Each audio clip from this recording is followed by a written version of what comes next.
ముందుగా సూర్య భగవానునికి నమస్సమాంజలు తెలియజేస్తూ, యోగ విద్యను అందించిన ఆది యోగి పరమశివునికి, ఆ మహాయోగ విద్యని మనకి పతంజలి మహర్షి యోగశాస్త్ర రూపంలో అందించారు.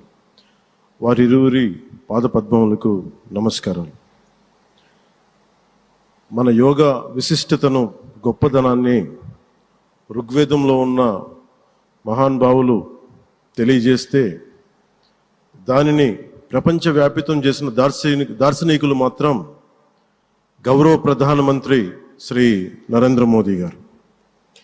భారతీయ సనాతన ధర్మం తాలూకు విశిష్టతను యోగా ద్వారా విశ్వవ్యాపితం చేసిన ఘనత ఆయన సొంతం. యోగా సాధకులు ఎంతటి దృఢచిత్తాన్ని కలిగి ఉంటారు, ఒత్తిడి జయించి సంకల్ప సాధకులుగా ఎలా నిలబడతారన్న దానికి కూడా మన గౌరవ ప్రధాని శ్రీ మోదీజీ గారు నిలువెత్తు ఉదాహరణ. ప్రపంచ యోగా దినోత్సవం యావత్ భారతవానికి, భారతీయులకి దక్కిన గౌరవం. సరిగ్గా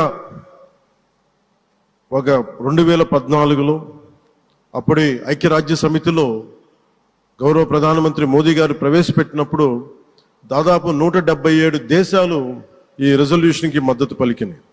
ఇంతమంది మద్దతుని కూడగట్టగలిగి ఈ రోజున మనకి 2015 నుంచి యోగా దినోత్సవం ప్రారంభమైంది. ఈ రోజున గౌరవ ప్రధానమంత్రి మోదీజీ గారి పిలుపు మేరకు మనం మొదట విశాఖ 11వ యోగా దినోత్సవ సంబరాలకు వేదిక అయింది. శ్రీ మోదీజీ గారి సమక్షంలో గౌరవ ముఖ్యమంత్రి వర్యులు శ్రీ చంద్రబాబు నాయుడు గారి కృషితో ప్రపంచ రికార్డుకు వేదికగా నిలిచింది. విశ్వనరులు మోదీజీ గారి పిలుపు మేరకు యోగా ఒక వన్ ఎర్త్ వన్ హెల్త్, ఈ ఆరోగ్యం థీమ్ని ఈ వేదిక నుంచి ప్రతి ఒక్కరూ ముందుకు తీసుకెళ్లాలని మనస్ఫూర్తిగా కోరుకుంటూ, ఇక్కడ ఆసీనులైన మీ అందరికీ, ఇక్కడికి వచ్చేసిన ప్రతి ఒక్కరికి కూడా పేరు పేరున నా హృదయపూర్వక వందనాలు, నమస్కారాలు.